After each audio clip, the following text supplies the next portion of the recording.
মাসি বলে পায়ে পড়ে যায় ভোটের সময়, পড়ে না? আমাদের ভোটটাই মেন জিনিস, আর আমাদের বাড়িটাই মেন জিনিস, আর আমাদের কিছু নয়। কিন্তু আমাদের বাড়ি যদি সুরক্ষিত থাকে তাহলে আমরা ভোট দেবো। তো বাড়ি সুরক্ষিত রাখার জন্য বিধানসভায় আলোচনা করো, বিধানসভায় আলোচনা করো, আলোচনায় নিয়ে আসতে বলেন। তখন তো আপনাদের ছোট ভাই বিধানসভায় আছে, ওদের যোগ্য জবাব ওদেরকে দিয়ে দেবো। কলকাতায় কিছু হলে সারা রাজ্যের স্কুল বন্ধ হয়ে যাবে, আর গ্রামে কিছু হলে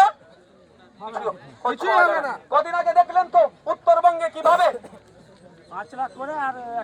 ওদের সমস্যা মিটে গেল ওতে, কিন্তু সমস্যা কি মিটবে?